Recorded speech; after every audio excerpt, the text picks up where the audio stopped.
Hello, everyone, and welcome to the pre-show for this month's Coffee and Real Estate. I hope you all have brought your favorite brand of coffee. I've got a new bean I've been grinding this month. Not awesome, but it looks like the stream itself is going. Let me just verify all the various places. One interesting new thing this month is I have finally gotten live streaming on the front page of my site working. So if you prefer to consume on the front page of soldbyrobert.com, you can in fact do that. And I just checked it and it is working. Now the home of the show is Facebook Live, but it will also be going out on obviously soldbyrobert.com, YouTube, LinkedIn, Twitter, Twitch. Twitch is always fun because we tend to get folks who aren't normally into real estate in there. So, that's always fun. Let's see here. Let me just do a quick test.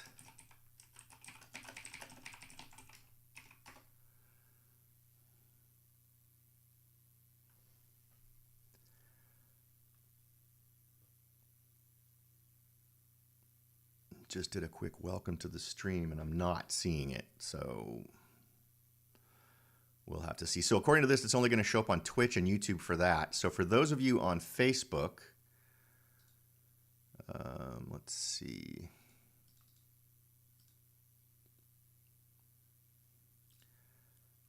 Let me just, let's take a look at it on Facebook and see.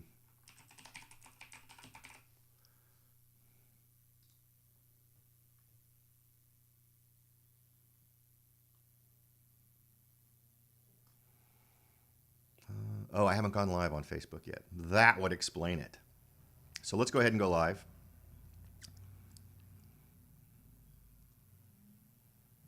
And there we go.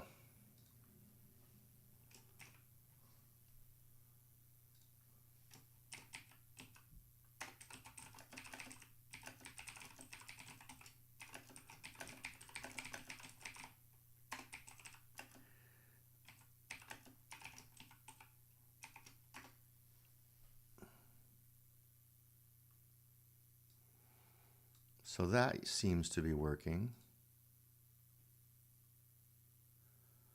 Interesting delay in the update on the Facebook stuff, though. So we'll see how it goes. I'm hoping this will be seamless for everyone. My goal here is to make sure everybody can ask a question. And it looks like... It looks like we're gone. It looks like we're there. It looks like we're up on Twitch, YouTube, Twitter, LinkedIn. Everybody's going. So awesome. All right.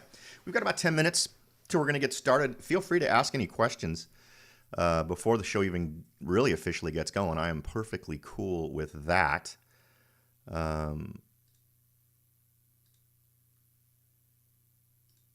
can sort of prime the pump with questions ahead of time.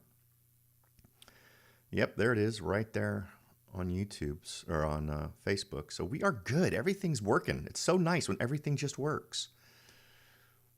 Some interesting stuff this month. I think for those of you who don't want to track real estate stuff all the time like I do, there are some interesting changes that we've seen here in March, and they're the type of changes in some ways we would expect, right? Things tend to pick up in March. But there's also been an interesting change in both San Jose and Gilroy that I think are worth pointing out. So we can chat about those too. If you prefer to consume it on any other platform, feel free to head on over to YouTube. You can find the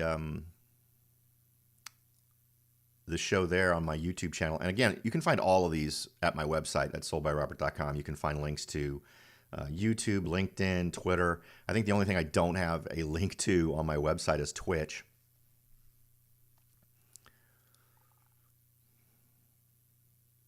All the data looks good. We're getting a good bit rate. Great frame rate in both audio. All right, excellent.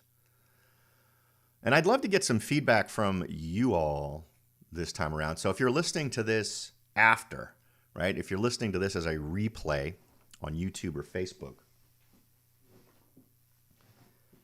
I'd love to get your thoughts on what's going on. There are so many balls in the air right now. We're having a little bit of a pivot going on in the real estate market. We have got big name people we're supposed to trust telling us recession is likely. We have other folks who have historically been very correct in estimating how the market's going to go, telling us we'll be lucky if it's a recession and not a depression.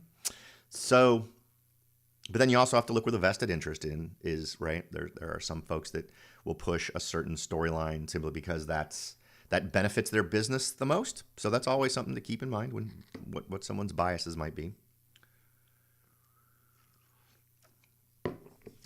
And of course, that's also true of me. If you think I've got some sort of built-in bias that I'm peddling, feel free to point that out. I try to back up everything I say with the data that I think makes me move that direction. I try to be as unbiased as I can. But I do an awful lot of stuff relating to real estate pretty much all the time. And so that just the fact that I spend so much time sort of sticking my nose into that stuff, I can see how that might give me my own kind of weird bias, I guess.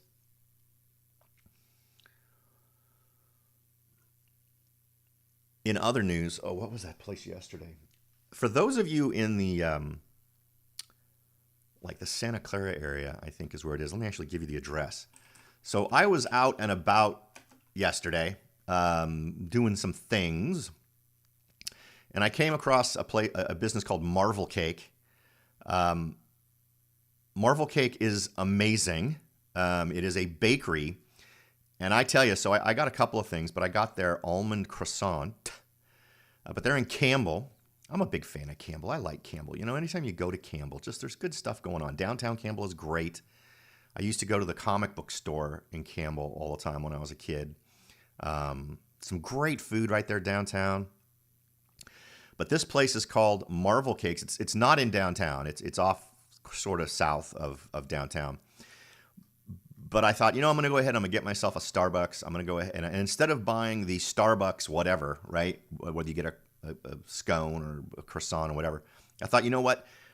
I'd heard so much about this place, and this was the first time I'd been driving by when a line didn't go outside the door. So I thought I'd go in there and pick something up. And I ended up getting two things. I ended up getting a almond croissant and something else. They were absolutely life-changing experiences. And I know that sounds like an overstatement, but let me just encourage you to go to this place and check it out. They're at 1614 West Campbell Avenue in Campbell. They are closed Mondays, but they're open like 10 to 7 today, 10 to 6 tomorrow. And their stuff is amazing. They have a ridiculous selection once you get in there. So whatever your personal interest is, at the time you walk in the door, you're going to find something that floats your boat. It was just amazing. I got a wonderful little... So I got the almond thing, and I can't remember the name of the other thing, but I got another thing that had sort of blueberries, and I wanted something with some fruit in it. And you're just thinking something casual to go with a coffee, right? And once you've gotten something from these guys, you're going to think that your coffee just isn't up to snuff, because this is so amazing, particularly if you've ever had a Pete's or a Starbucks pastry or whatever to go along with your morning coffee or your what time of day you're doing it.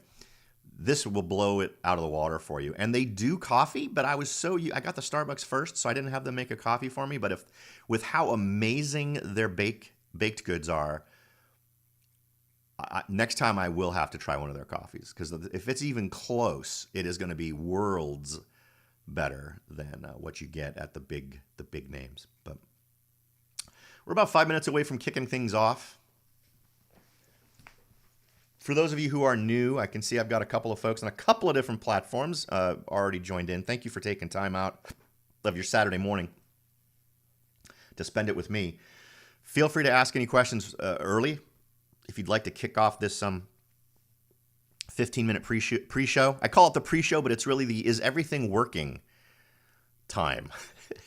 I've had too many shows in the past that were completely screwed up because I tried to go live right at the time and didn't go up a little bit ahead of time.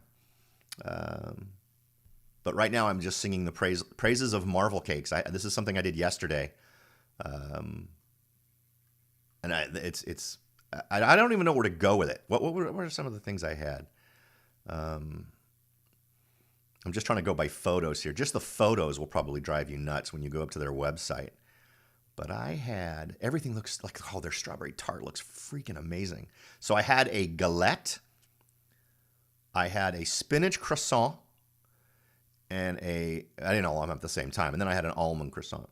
So I had one, I think I had the spinach croissant first as I was drinking my coffee. And then after lunch, I had the galette. And then I had the almond croissant.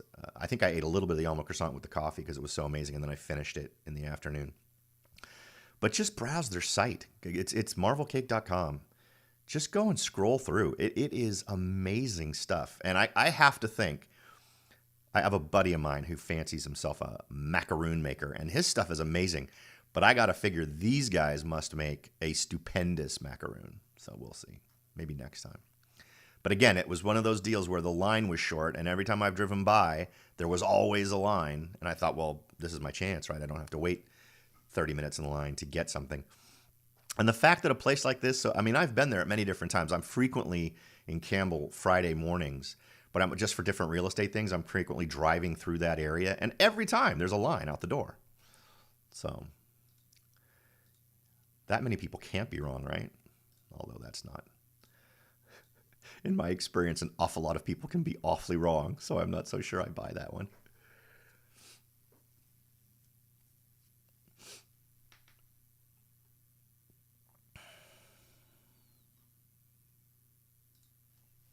Just about to get started.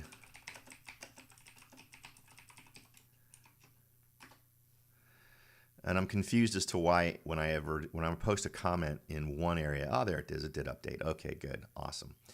All right, so now I have on my screen, I should not miss any of you. I've got on my screen both the Facebook chat and the Twitch and YouTube combined restream chat. If you are on LinkedIn or Twitter, I will not be able to see anything that you chat about relating to the show while it's live. I apologize for that. If you do ask any questions in those venues, I will make sure and follow up with you directly. I don't like to be the kind of guy who ignores folks. So I absolutely will get back to you if it's on LinkedIn or Twitter. But just keep in mind, I can't see your live comments. I can only see your live comments on Twitch, YouTube, and Facebook. So. And Facebook is the easiest to spot because it's going to be right in front of my eyeballs as we move through today's data. We've just got a couple of more minutes to go. Going to enjoy a sip of the coffee. As I said, this is a new one today. This is I think it's a blueberry, hint of blue. Like it's either infused with blueberry or for some reason it has blueberry notes in it. And I feel like it's a little strong on the blueberry side.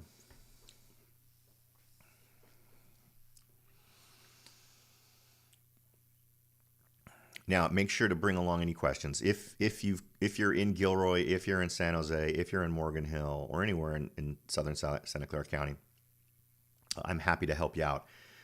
Regardless of what that is, if you're just concerned about chatting about where the market's going, those types of things, and keep in mind the micro market reality, which is you can't just talk about San Jose, right? From San Jose, you can get broad strokes of what's going on.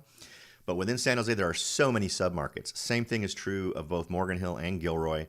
There are some areas of Morgan Hill where if you list your house today, you're probably going to sell it, and you're probably going to sell it for your asking price or more. And then there's other areas where you're not. Same is true in San Jose and Gilroy. There are some amazingly desirable areas of completely different market draws, whether you're talking about Northwest Gilroy, which is very desirable because of Christopher High School being such an amazing high school. Then there's Northeast Gilroy, which is more of an estates kind of a thing where usually there's acreage associated with your house. Then there is the golf club folks sort of just directly east of Gilroy. And that's really only something you'll want to get into if you're into the HOA thing. The HOA there is pretty much very much involved in what does and doesn't get built. There's lots of opportunities to build in that area. Lots of lots available. But again, you have to comply with HOA requirements in a lot of those. Okay. We are creeping up. It is 30 seconds till we go into the main meat of today's live chat. Thanks to all those who are currently watching. I don't see your names. I just see a number, so apologies for that.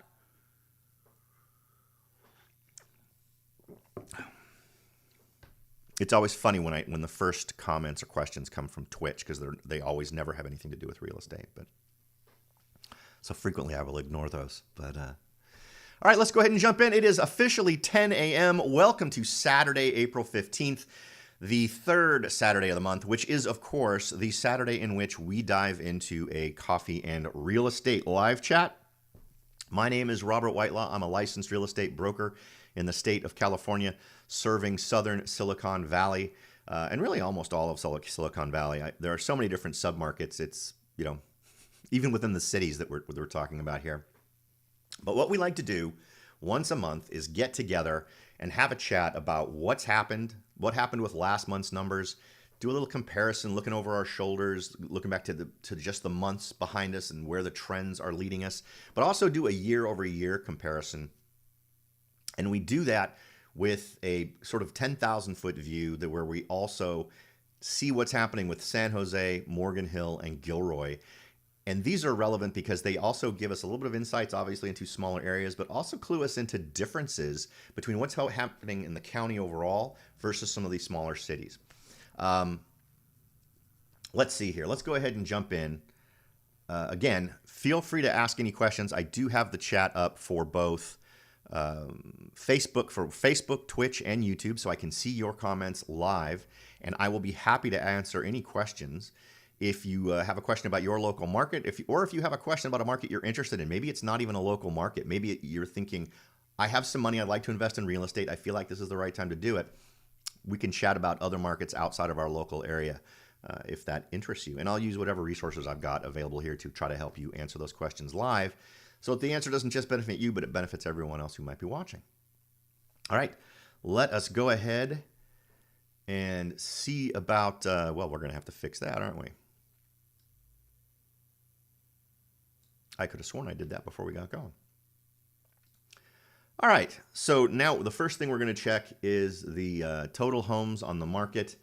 These are the numbers for March of 2023 compared directly to March of 2022. So as we look at these, remember this is a slice of time, and the reason why we do it this way is to eliminate seasonal influences, right?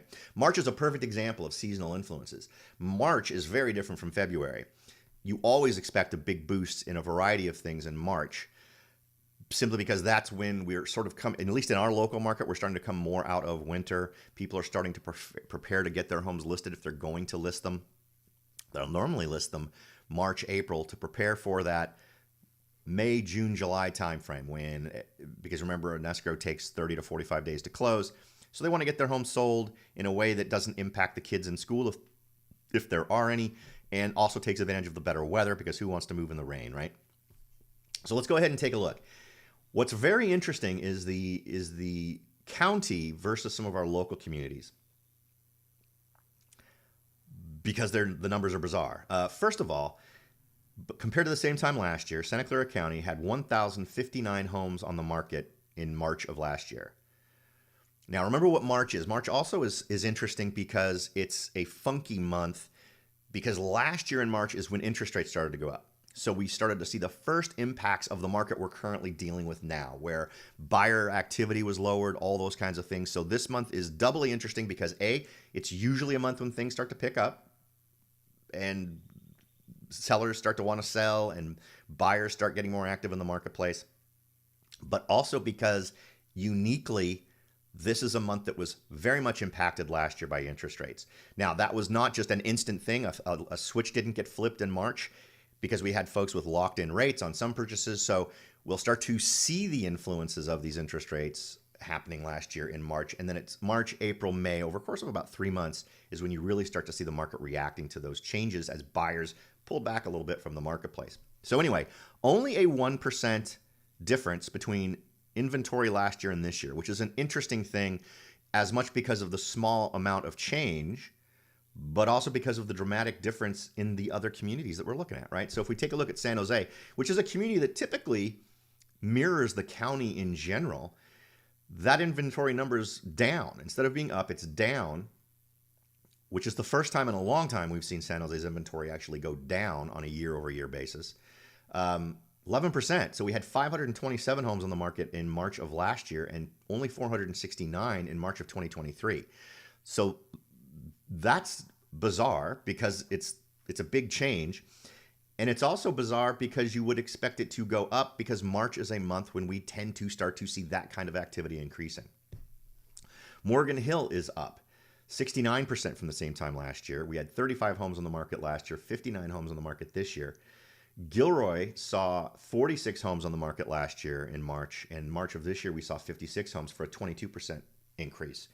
Now we're also going to talk about things like months of inventory. That's a number I've started to track. I don't remember if I made a slide for it or not. We can chat about it in a minute. I believe I may have made a chart for it. But we can have a little bit of a review, do a comparison where it's gone from last year. And I'll have a further conversation about months of inventory once we get to that point. So I'm going to try not to forget that. Next, let's take a look at new listings. These are homeowners who decided to list their homes. Last year, in Santa Clara County in general, we had 2,043 homes added to the market. Listed their homes, went onto the MLS. This year, 1,275. So that's a 38% decrease. And in this number, San Jose is riding right along with the county in general in terms of trend, where we had 1,044 homes listed last year and 652 this year for a big drop of 38% in San Jose as well. So this lack of interest on the part of homeowners to jump into the market and sell their home, big change from the same time last year, right? Last year, clearly there were folks participating in a market that had sellers very much in the driver's seat. This year, not so much. Morgan Hill down 37%. Again, very much on par with the county number and the San Jose number. We had 86 homes get listed last year in March. This year in March, 54 homes. Gilroy, a little bit bigger of a statistical decline. 79 homes were listed last year, 44 homes this year for a 44% drop in total number of new homes added to the marketplace. Gilroy is an interesting one. It's another one that deviates, right? We already talked about how San Jose has deviated in terms of, for some bizarre reason, total active listings going down. But Gilroy is another one that's had another odd change, and that's in terms of how sellers are calibrated to list price. We'll talk about that one in a minute as well. Next, homes sold. So this is an interesting one. And the trend with this actually continues, despite the numbers we saw in San Jose where inventory has gone down from the same time last year. Inventory in March of 2022 in Santa Clara County was 1,514 homes. This year, in March of 2023, that number is at 921. Now, that's a 39% drop. San Jose, very similar numbers. We're getting very similar performance as would be expected between Santa Clara County, San Jose, and Morgan Hill and Gilroy will often sway one way or the other. A lot of that has to do with the smaller sample size, where one home in the mix can skew the data one direction or another. But San Jose saw a 43% drop, where it was 787 homes on the market last year and 450 homes this year. Morgan Hill, 39% drop, 61 homes last year, 37 homes this year. Gilroy, 45 homes last year, 35 homes this year for a 22% drop in the total number of homes sold. Now, as we look at that, let's think about it in a bigger sense in terms of what does that do to the inventory overall? And in every case, because of the number of homes listed and the number of homes sold, we ended up adding homes to the overall inventory. So in Santa Clara County, because we only sold 921 homes, but we listed 1,275, we added 354 homes to the overall inventory. It's in Santa Clara County. In San Jose, we had 450 homes sell versus 652 that were listed, so that was a net 202 homes added to the overall inventory. In Morgan Hill, we added 17 using the same math, and in Gilroy, we added 9 using the same math. So in terms of who's adding the most homes as a percentage,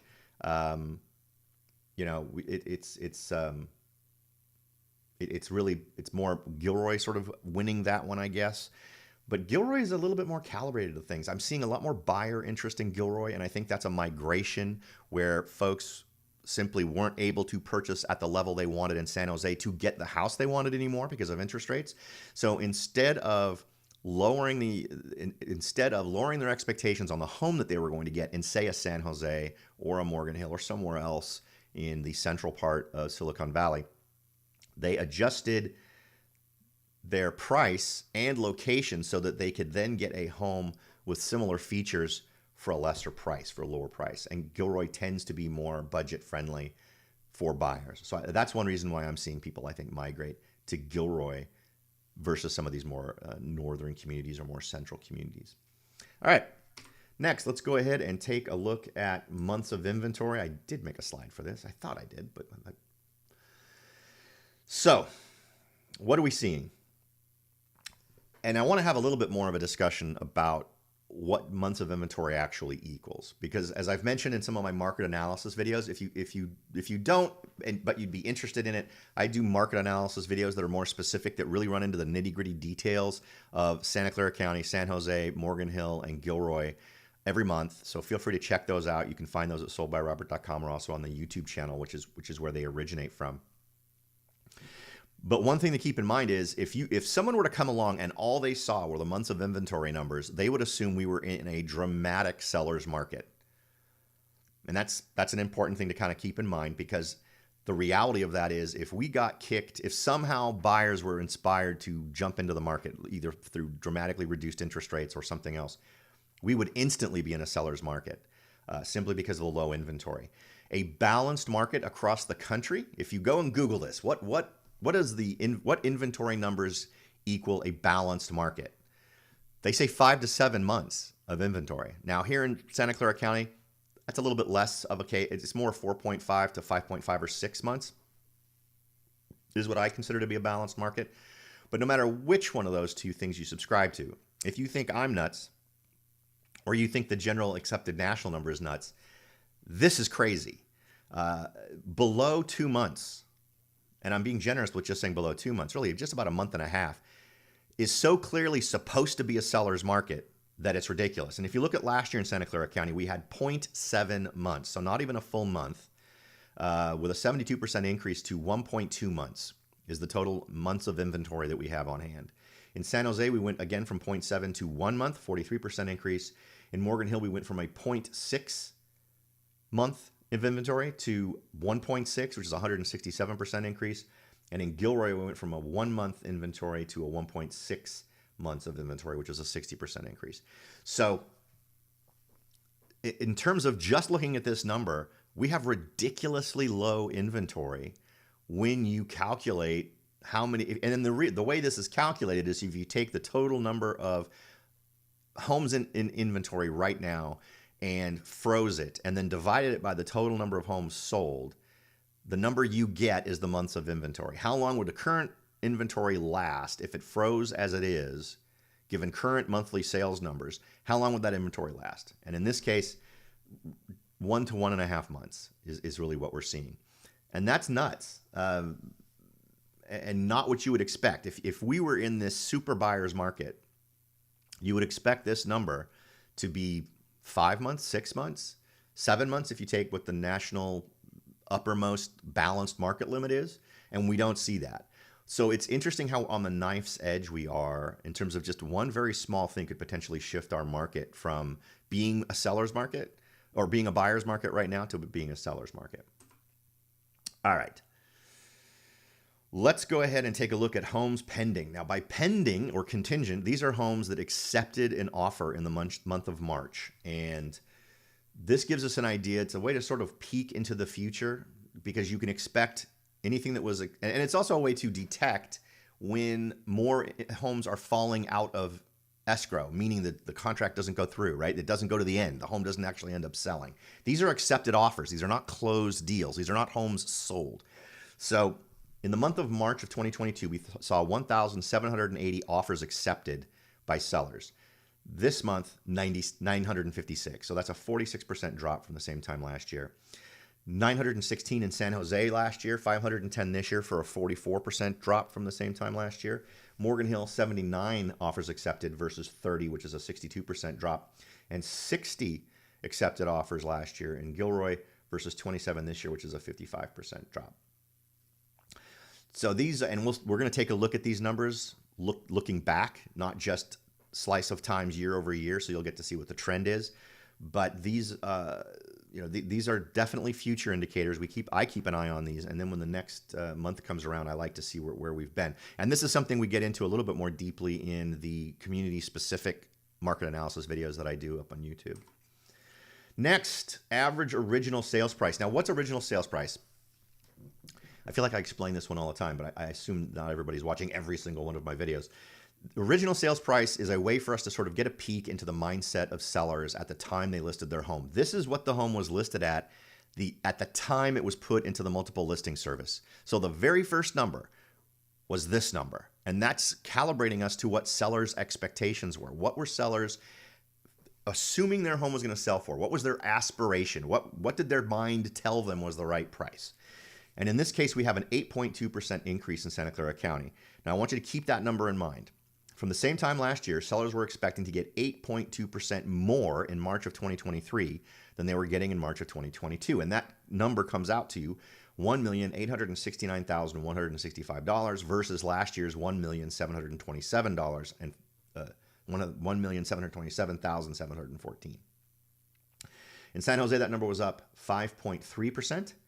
Last year, $1,372,992 in San Jose was the average original list price. Average original list price this year, $1,444,674. In Morgan Hill, that number, the biggest increase. And Morgan Hill's always, I'm not sure why, but Morgan Hill always expects, on average, a higher price.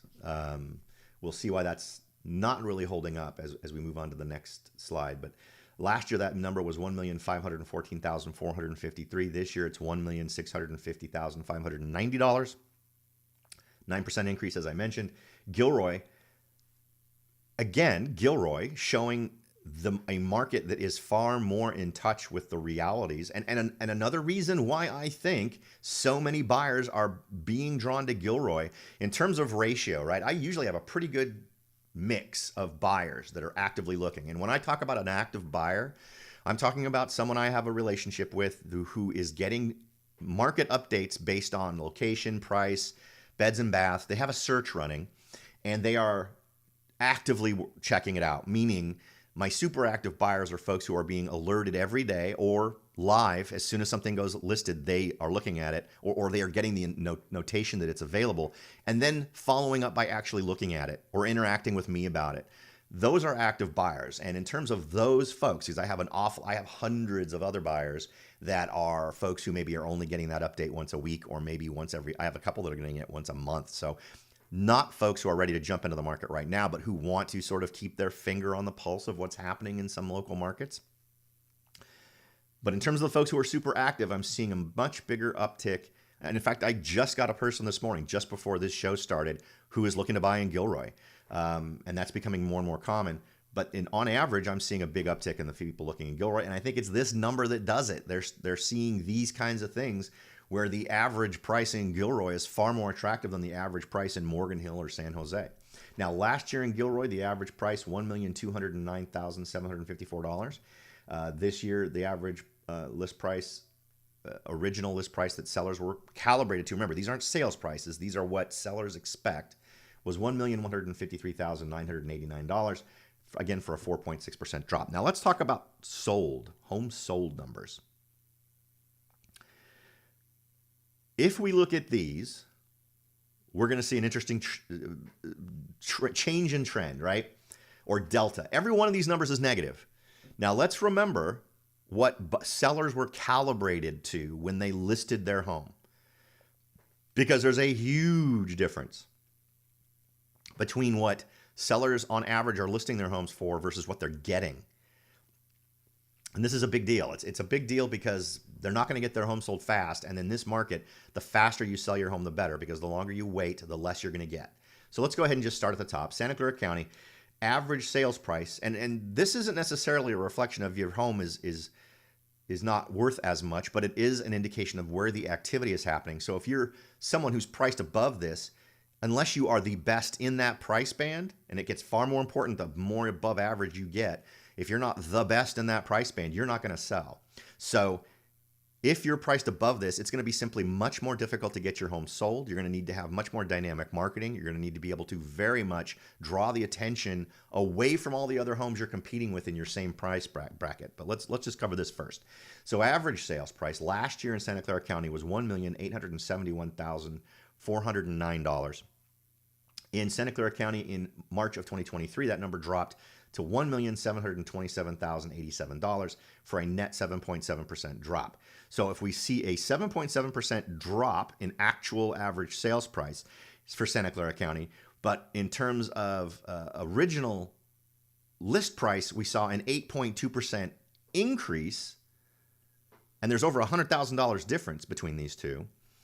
That's a big difference, right? That is a big disconnect between sellers' expectations on average and what folks are actually buying on average.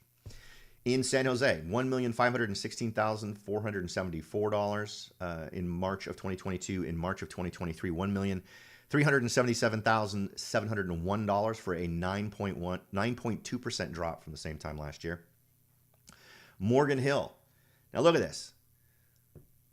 Biggest percentage drop from the same time last year, but also biggest increase in expectations. What does that end up feeding? Price drops. So Morgan Hill is going to continue to see price drops as homes that are listed are completely out of whack with what the local market will sustain. So the smart folks out there in Morgan Hill, now this I am pleading with real estate agents out there that are working with Morgan Hill clients, and all of you who are thinking about selling, even if for whatever reason you do not want to work with me to sell your Morgan Hill home, your local real estate professional, please make your agent prove to you whatever list price they're suggesting is right based on current sales. Because every day that your home stays on the market, the less you are going to get for that home eventually. It's not good for anybody. It's not good for you. And there are, and I know an awful lot of Morgan Hill agents. I've worked with and against an awful lot of Morgan Hill agents. And unfortunately, a lot of them are still overpricing homes. I don't understand why this is a thing in Morgan Hill.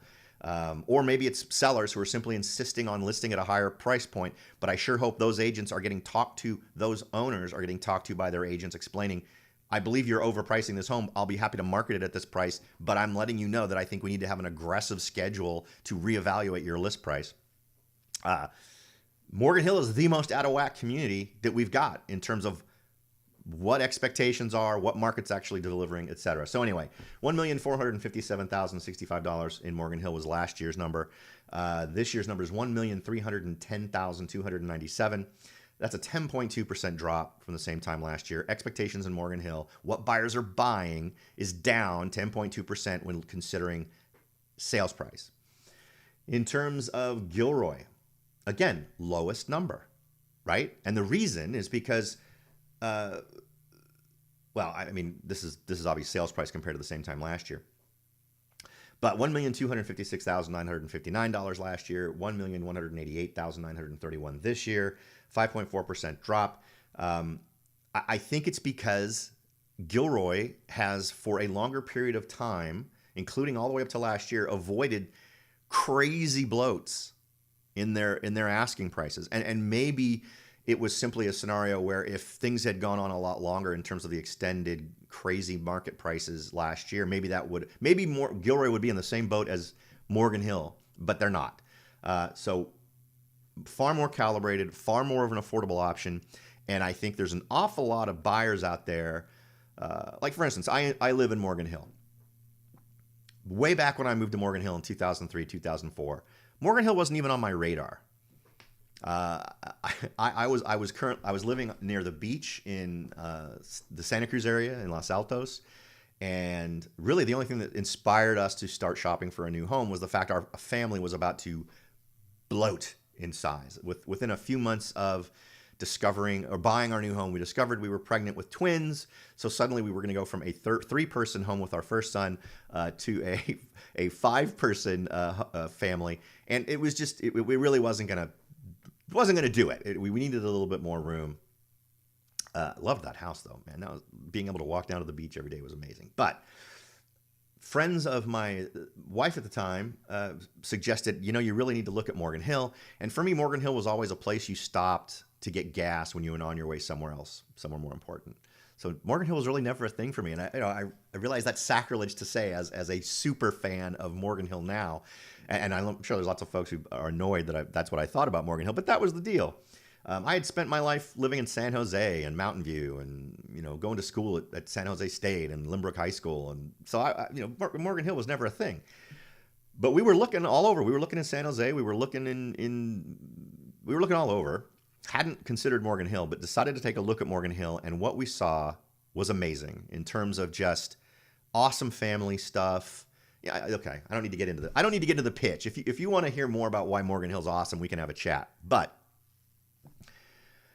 Morgan Hill is amazing, and I don't know where I was going with that. Gilroy in its own right is amazing. So Gilroy, the point I was trying to make is Morgan Hill had these communities that were just amazing and blew my mind. And you had a full spectrum. If you wanted to get a really small little place that was maybe a more affordable area, part of Morgan Hill, totally doable. You want to get a beautiful house with an amazing view of the entire valley, totally doable. You want some brand new construction. You want something that's been around since the 60s with maybe a bigger lot. Some amazing neighborhoods. The same is true in Gilroy. Gilroy has got, despite some things about the downtown of Gilroy, some of the architecture in Gilroy downtown is beautiful. The fact that Gilroy is putting more resources into sort of, you know what, maybe my ugly face doesn't need to be right there, but then I need to fix that. Gilroy faces some challenges in its downtown, but it's got a beautiful downtown. So I'm a fan. I am a fan of Gilroy, and again, you've got neighborhoods that cover that full spectrum of everything from amazing estates with acres to great little suburban neighborhoods with amazing schools. It's amazing. There was a period of time there before we ended up putting our kids into a private school here in Morgan Hill that we were going to move to Gilroy and have them go to Christopher High School because things are great. And I actually live right next door to the former principal of Christopher High School, and she's wonderful. So anyway, I don't know where I was going with all that. I needed to reminisce, I guess. All right, so now let's talk about percent of asking price. Now, this is a very straightforward number that tells us at the time the home was purchased, right? So in this case, we are comparing the list price at the time the offer was made. So this is like we were looking into the seller's brain last time with original list price. This tells us what was the mindset of buyers. When buyers were faced with a price and they made an offer, how much above or below asking price did their offer end up being accepted? So this represents accepted offers made by buyers when compared to the list price that the home had in the MLS at the time the offer was accepted, right?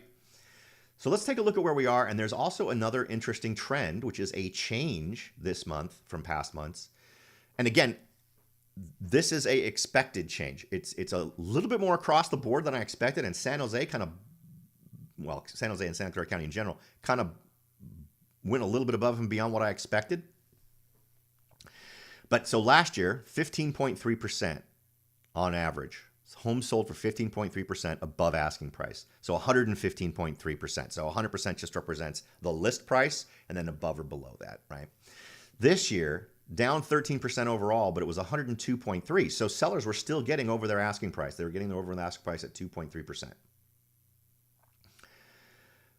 San Jose, 116% last year, so 16% above asking price last year. This year, 102.3, so 2.3% above asking price for a 13.7% drop from the same time last year. Now, despite the fact we're talking about a big drop from the same time last year, the fact that we're above 100% is of note because these numbers were not above 100% in recent months, and we'll see that in a minute. And almost across the board, we're at 100%. Morgan Hill, we had 111.8%, so 11.8% above asking price, 100.3%, so right at 100%. And because of the sample size, I'm just going to call that the margin of error increases as you get into smaller communities, right? So in terms of things that we can conclude based on Santa Clara County numbers, pretty good because thousands of homes are involved in that market, 1,000 plus, right? San Jose, hundreds, so less reliable, but still better, or still better than Morgan Hill. Morgan Hill, right? We've got 50, 60, 70 homes in the mix. So that's far less. And Gilroy and Morgan Hill are really on par with one another in terms of the size of their market. So in terms of margin of error, I would say Gilroy and Morgan Hill are within the same boat. But last year, 111.8% for Morgan Hill, 108.2% for Gilroy, with both of them coming in close enough to 100% that we can call it 100%, with an 8.6% drop in Gilroy from last year and 11.5% from last year. With, interestingly enough, San Jose having the biggest drop from the same time last year in terms of delta between what they were getting last year and what they're getting this year. Now, percent of asking price is an interesting indicator. It's one of those numbers that gives us some insights into what might be happening, because when you're at over 100%, it tends to imply that you're getting multiple offers, right? That's what that number tends to mean, but that's not high enough above 100% to indicate we're talking a lot. It can also be influenced, particularly in these smaller markets like Morgan Hill and Gilroy, that one person on one property went ahead and bid over list price because it was a super hot property that was exceptional and it was going to have a lot of potential buyers, right? Now, again, for each sub-community, I get into that in more detail as we talk about price reductions, and we get into the nitty-gritty a lot more. So feel free to check that out. You can find it at my website, soldbyrobert.com. All right. Next, let's talk about days on market. This is one where the trend is not going to be hard to see when we look at it, looking over our shoulder at past months. But in terms of just changes year over year, Santa Clara County had days of market. And for all of these numbers here for last year, none of those are quote unquote the real number. The real number would be what the market can bear. And back in March of 2022, if realtors simply put homes on the market and said, make an offer, these numbers would be lower. This reflects the reality that realtors were artificially extending the amount of time homes were staying on the market, simply because they wanted more buyers to be able to come to the table and tender multiple offers. So I know I did this. I think it's a smart thing to do. I actually think it's a smart thing to do even in a slow market. Make sure you've got at least one weekend of open houses covered. So depending on the agent and their preference, it could be anywhere from 7 days to 16 days that they wanted to have the wait. So they'd put into the listing, we're not entertaining any offers until such and such a date at such and such a time. And that's why these numbers are at 11 for Santa Clara County and San Jose. Today, though, and we're at much more organic numbers because there are no agents saying wait 25 days before you make your offer. In Santa Clara County, we saw a 127% increase, which gave us 25 days on average in Santa Clara County. Exact same numbers in San Jose. Yes, I double checked. It's the exact same numbers. 11 last year, 25 this year.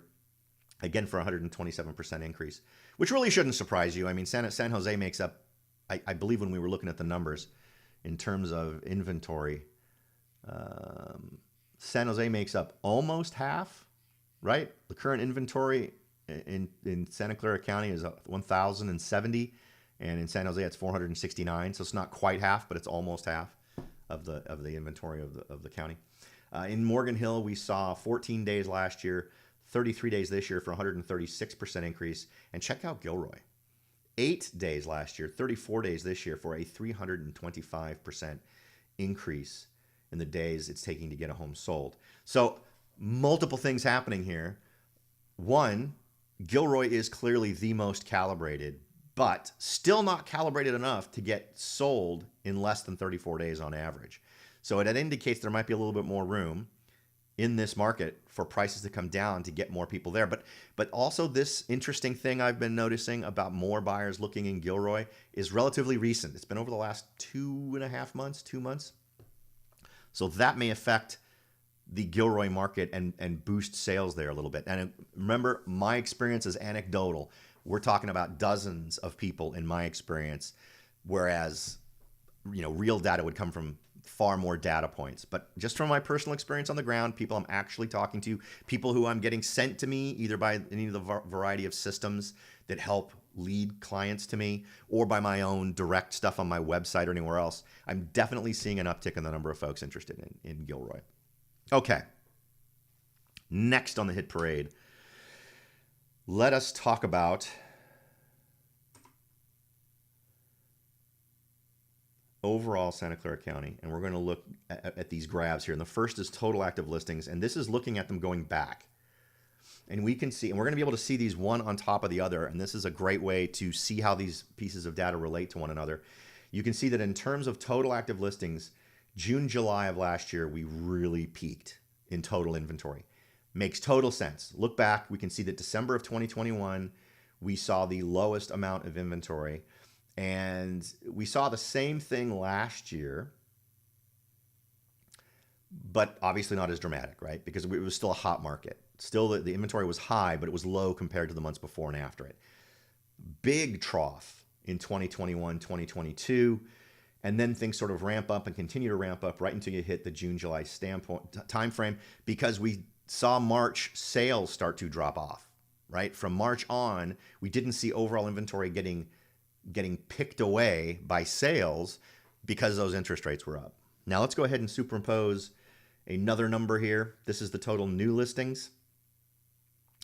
You can see that this trend really tends to follow right along. It's always interesting when you have more new listings than you do total active listings, which is happened in the past, and you can see that it stopped happening right around May, June of last year, where we started getting more total active listings than new listings, and that's been the trend for a long time, right up until February, where new listings went higher than total active listings.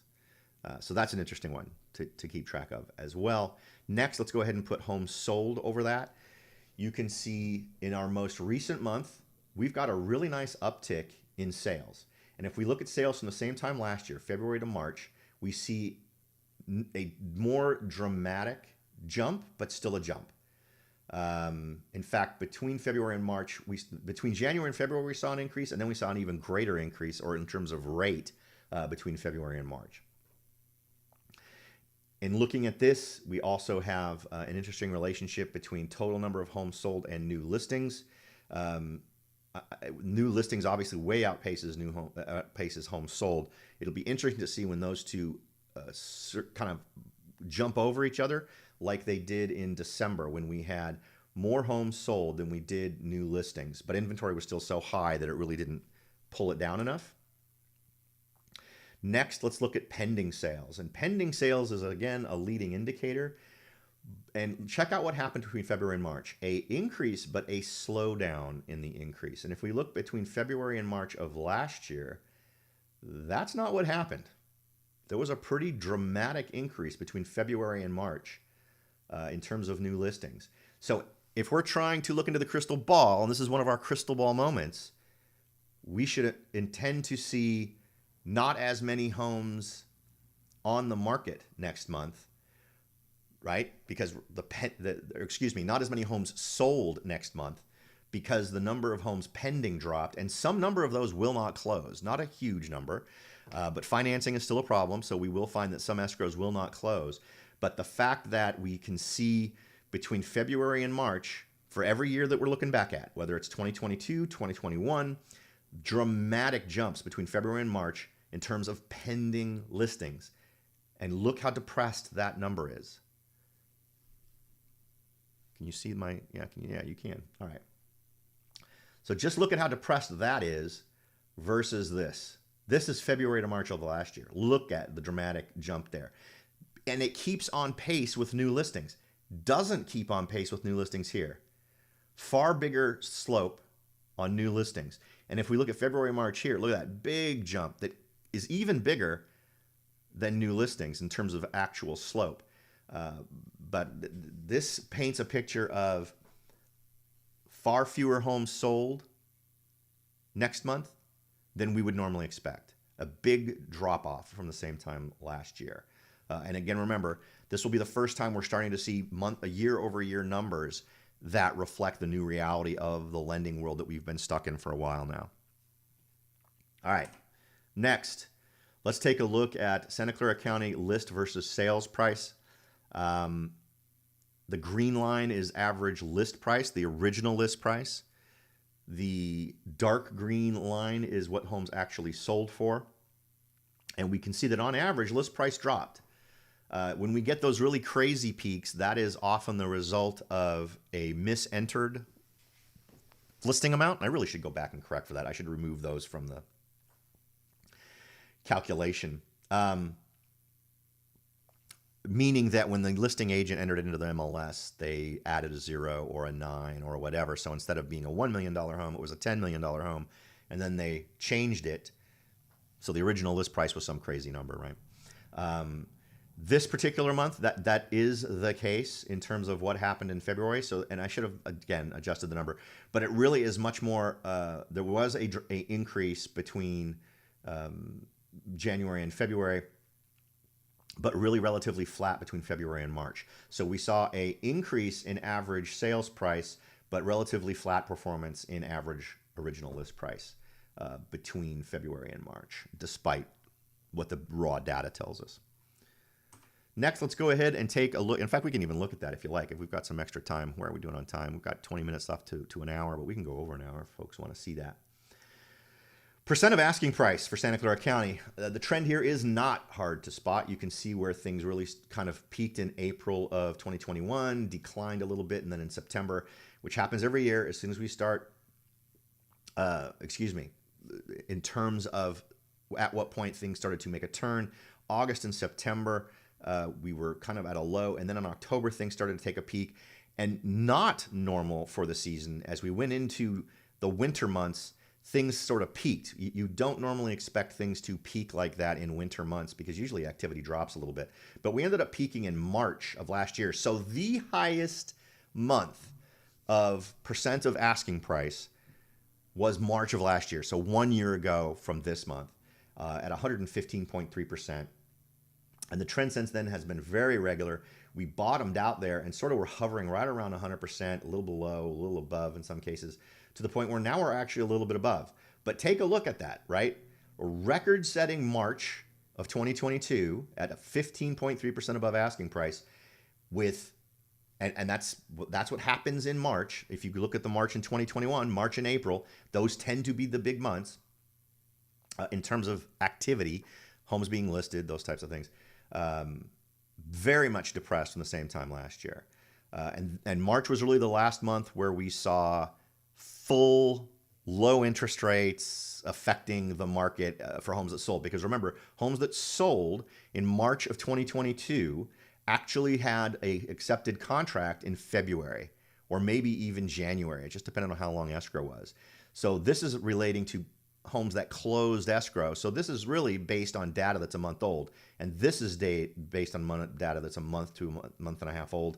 And same goes for May. So at the end of March, as we went into April, interest rates started to get crazy and go crazy. And then as you see that lagging effect, June is really when we started to see the biggest jump down to 106.1.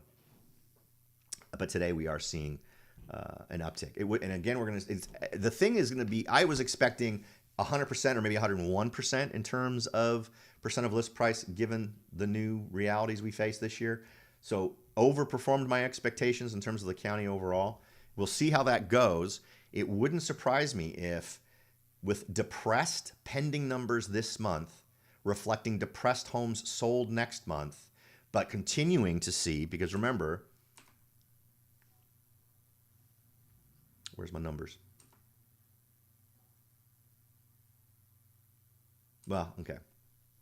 I don't need to look at that again. I'd have to go back 2 slides, and unfortunately my animations slow everything down.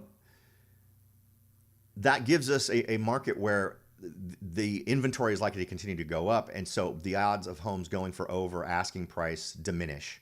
Fewer sales, more homes going on the market, right? Because we saw an uptick in homes listed, but a depression or a slowdown in the growth in the number of homes sold or pending that we can expect to go sold in a month or a month and a half.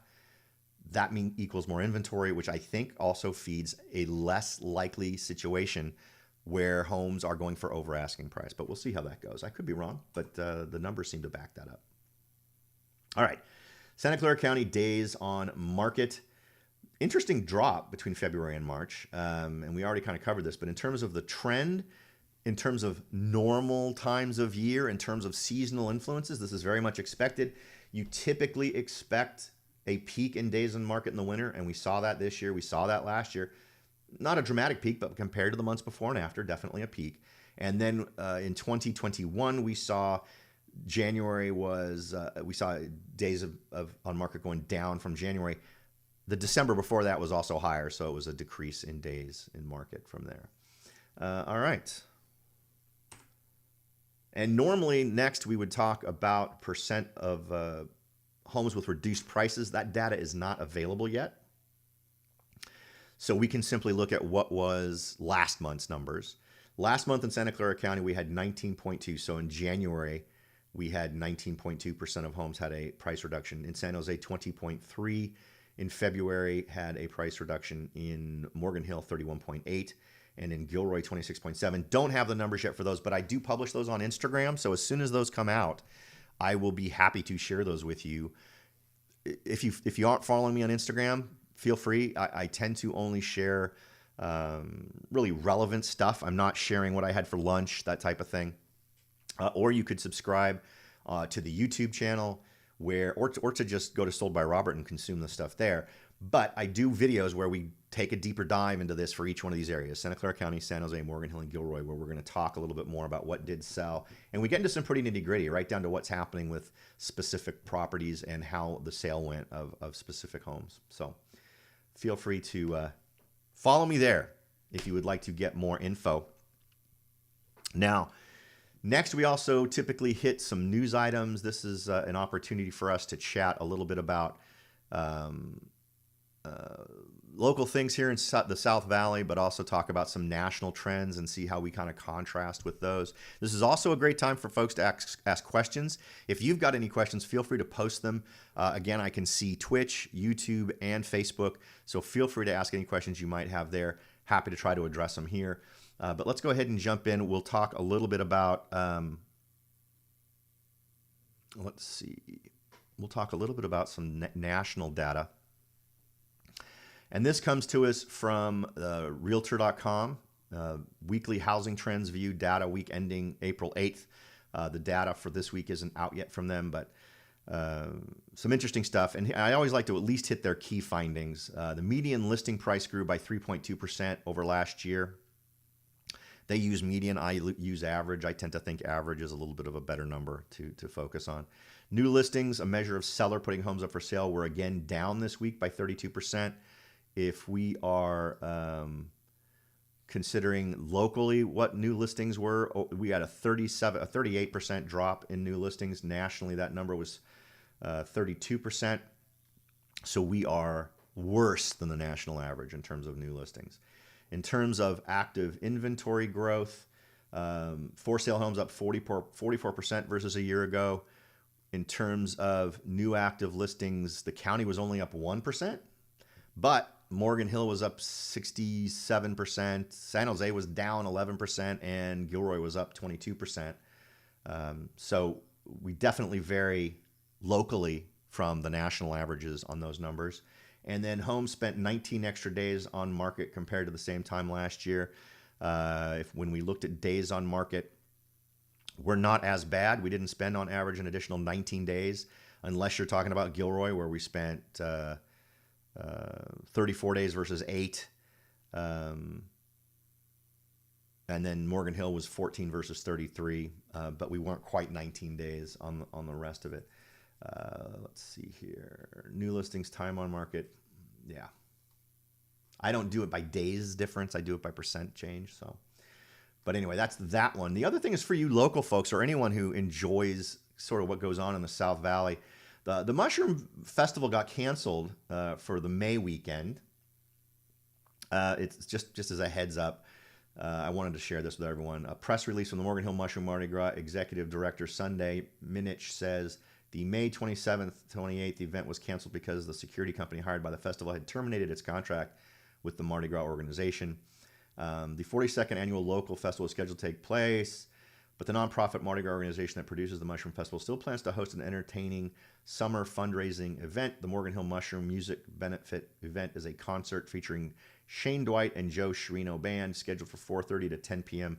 May 27th in downtown Morgan Hill Amphitheater.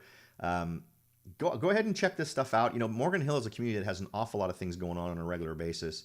So anybody who wants to sort of get a feel for what Morgan Hill is all about, you can come out. Most weekends we got something going on, whether it's the street being closed downtown for the car show, or if it's open air markets, those types of things. Lots of cool stuff going on down here. So feel free to check those out. Next, and this is where we get into bigger talk, right? This is about recession versus inflation versus depression. Even the Fed is acknowledging a recession looks more likely. Now, this is one that came out on April 13th, so just a couple of days ago. Driving the news, Fed staff are now anticipating a mild recession later this year as their baseline forecast, followed by 2 years of recovery. That's according to the minutes of the last policy meeting published Wednesday afternoon. So what does that actually mean? So right now we are in a scenario where interest rates are being increased to fight inflation, because in order to fight inflation, that's one of the few tools that they actually have to do that. One of them is also buying back debt, but they're not doing that very much. So raising interest rates is what they're going to do. I'm not sure why some of the popular outlets are so surprised by this. It was a year ago that the Fed said we were going to raise interest rates to fight the recession, and even told us they would be doing it by a quarter point moving into 2023 and doing it regularly. So no big surprise. It's not like they sprung this on us. They've been talking about it for over a year. But here's the thing. In order to fight recession, you have to do the opposite. You have to lower interest rates, because what is recession, right? Recession is a contraction of stuff. It is businesses not hiring, reducing their research and development, and not investing in infrastructure. And the reason is because money costs more. When money costs more, you don't want to borrow anything, and you're also concerned about what may happen with the business world in general. So the trend with big business is to hold on to the money they've got, the capital they've got, to weather any bad things that come, and to not borrow money, because it's not financially beneficial to do that at the current interest rates. So to encourage folks to invest in infrastructure, to expand, you reduce interest rates so that you get a more beneficial rate and businesses take advantage of that, right? So that's why interest rates are reduced when you're trying to fight a recession. Well, we're still on the edge with inflation. Inflation is still too high. Too many people have had inflation rise to a level that they basically, even with pay increases, even if you got some of the best pay increases, at least in Silicon Valley, you are still not keeping up with inflation, right? I don't know what the average pay increase is. I know in the corporate world, I've got friends there who were celebrating that they got a 3% raise. I know other people who got like a 2% raise. Well, that's nowhere near inflation. So you're basically getting a pay cut. Every percentage point below inflation, you're getting a pay cut. And the way inflation is currently calculated doesn't even take into account all the things, right? I believe fuel is excluded. And everybody's driving everywhere in Silicon Valley. So the fact that that's excluded really indicates that the real inflation number is higher than what's being shared publicly. But these are all realities, right? When things are getting tough, confidence tends to go down. And we're going to see a number here in a minute that tends to reflect that. So, and the other thing to note here is the fact that the Fed is even saying this should be a big wake-up call for you, simply because they never want to say stuff like that. They always want the news to be good, because they also understand the potential for a psychological response to something they say, making it being a self-fulfilling prophecy, right? Some of the folks who've been following this stuff for an awful long time are saying recession is what we'll get if we're lucky. Folks like Peter Schiff are saying we'll be lucky to get a recession, we're more likely going to get a depression.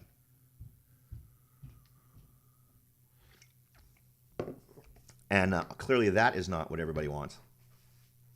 But that is what many folks are talking about.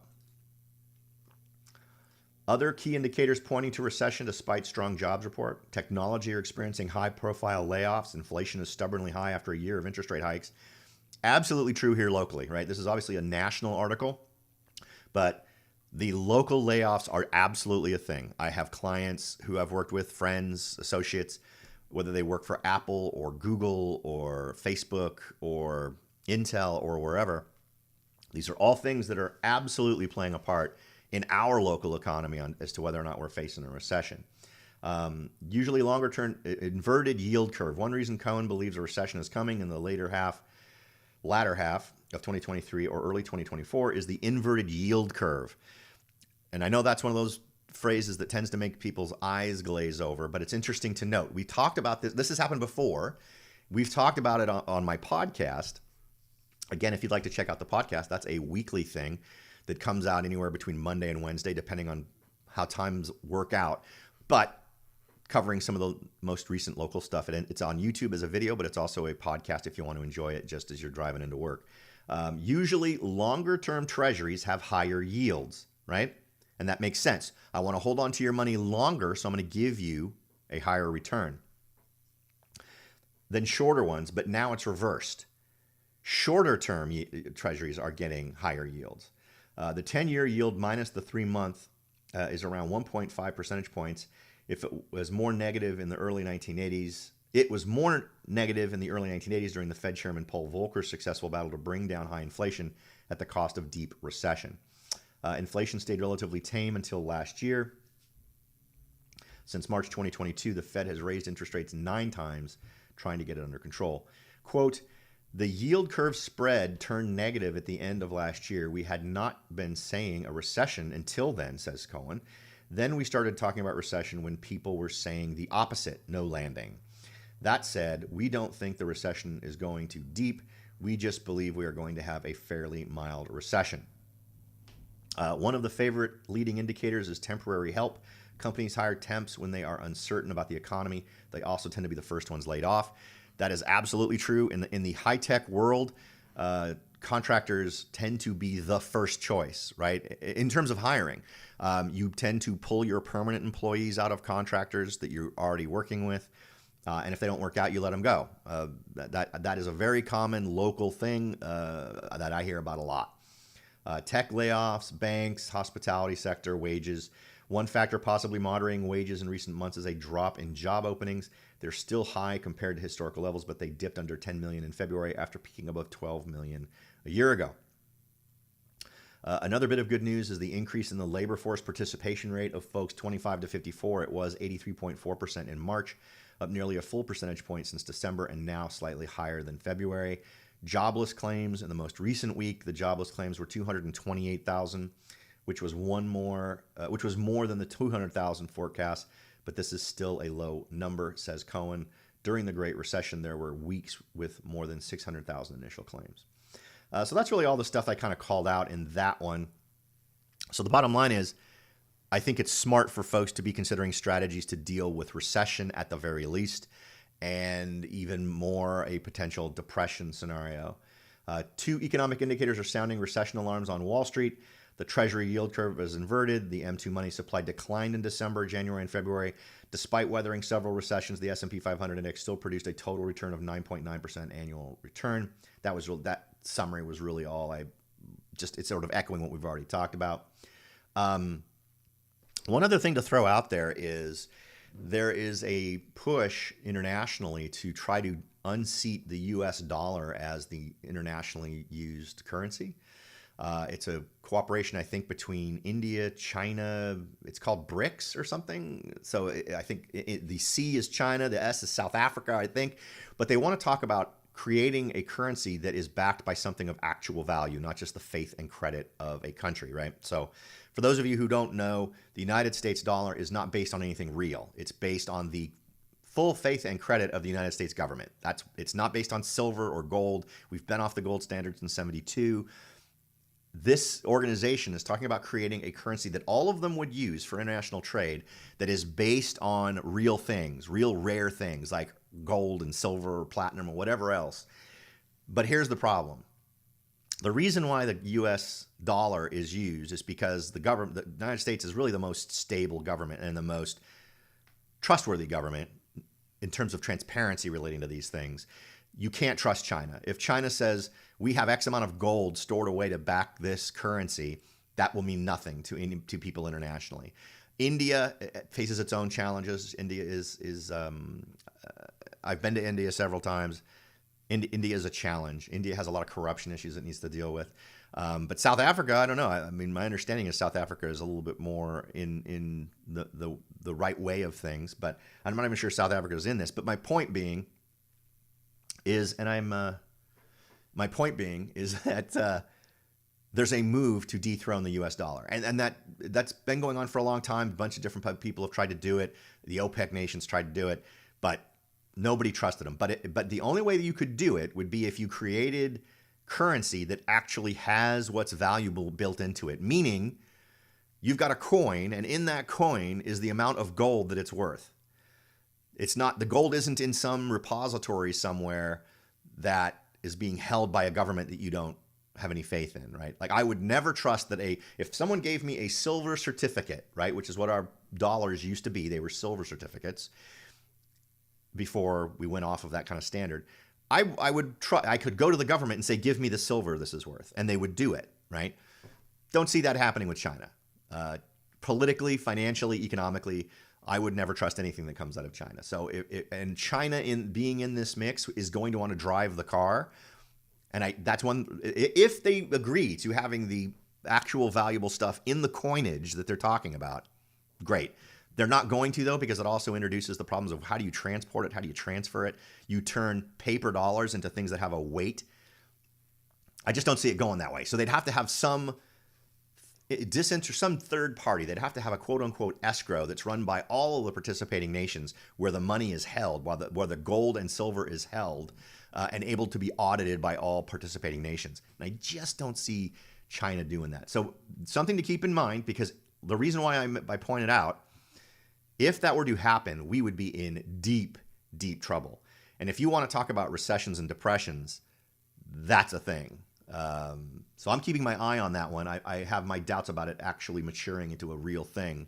But if they want to dethrone the U.S. dollar, that's what they would have to do. Next, Great Depression worse than the 1930s is coming. This is from April 11, 2023. This is a YouTube channel you might want to check out. I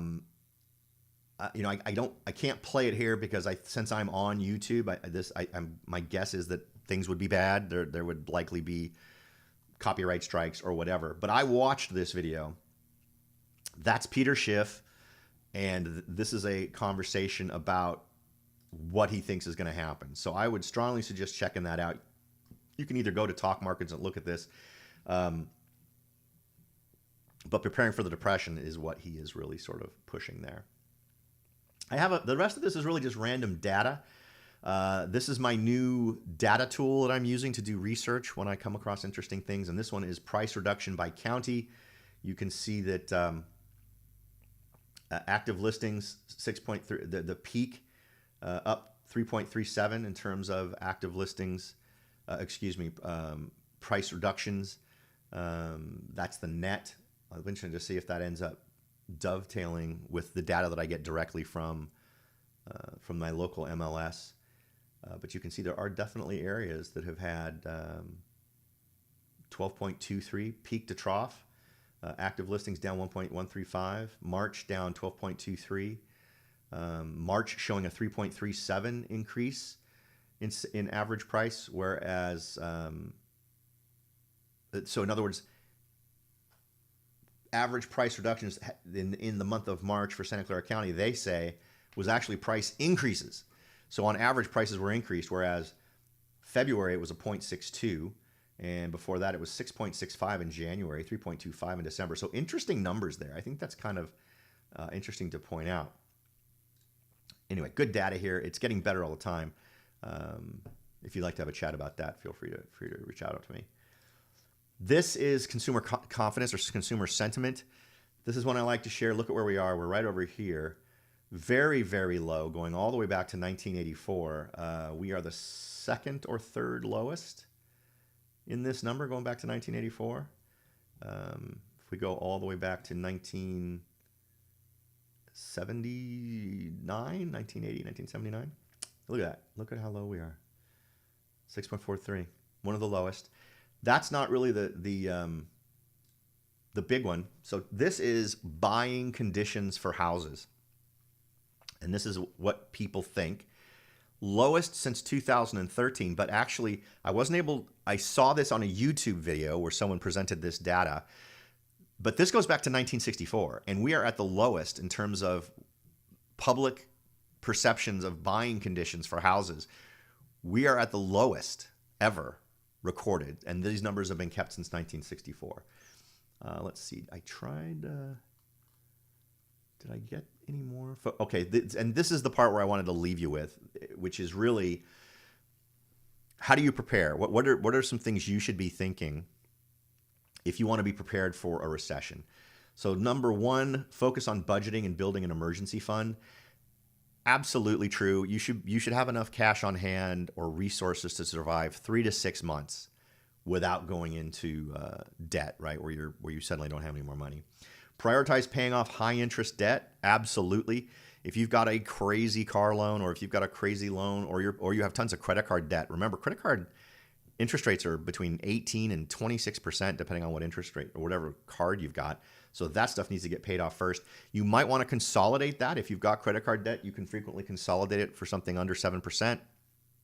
You could even get a HELOC to pay that off. And so you've got this lower interest rate if you're finding difficulty getting a loan to combine everything. Make sure your resume is up to date, folks. If the market is going to go nuts, particularly in a recession, a much larger number of people are going to be without jobs once we get into it. And if we do head into a depression, that number is going to jump even further. You need to be the best candidate for whatever job it is that you do.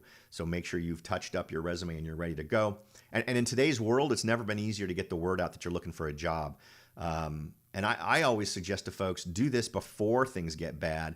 See if you can't lock in on something. And who knows, you may end up finding that you get offered a job that you think has a much higher probability of surviving a recession or a depression than the job you currently have. If you have savings to invest, be savvy about it, and the other thing to consider is how to access it. If we're heading into an imminent situation where having cash on hand might be more useful than having it in an investment, investing it can still be fine if you can access those funds without having to wait years and years to do so. So make sure that the options that you have relating to those funds are as good as possible for you to potentially draw on them. Let's see. Here we go. And there it is. There we are. We're streaming right now to my website. This is Sold by Robert. If you'd like to get an instant estimation of your home's value, you can do that right here. If you'd like to start your home search, you can do it here. This is instant. If you enter your address, you're going to get your value right away.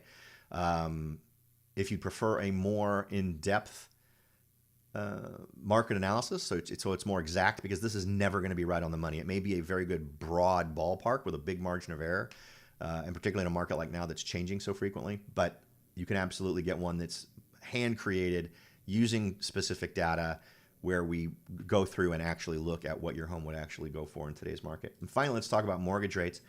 Right now, we're talking 6.5%. Not the worst over the last 52 weeks, but not the best. 15 years at 5.93, 30-year jumbo is at 6%, 5/1 adjustable rate. And I still don't suggest getting adjustable rates. Look at where we're at. You could get a 30-year fixed for 6.5 or a 5/1 adjustable rate for 6.75. Why would you do that? It makes no sense. So please don't get suckered into some adjustable rate mortgage that can get worse. Now, the one thing that you should keep in mind is, if you really believe that we're going to head into a recession, we may be in a scenario where buying now makes sense even with interest rates where they are. Because right now we know interest rates are being pushed up to fight inflation.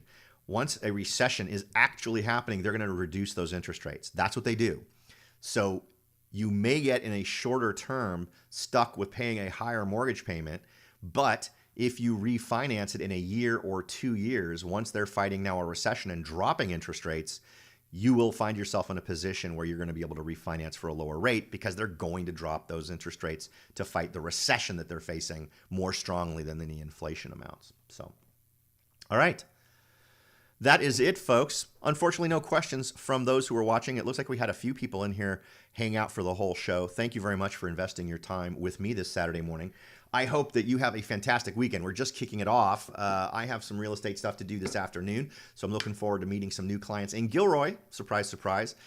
If you have any questions for me, reach out. You can find me at soldbyrobert.com. Of course, the goal is always to leave more knowledge on the table than I take up on your time, and I hope we've done that today. Thanks again for listening, everybody. I'll talk to y'all next time.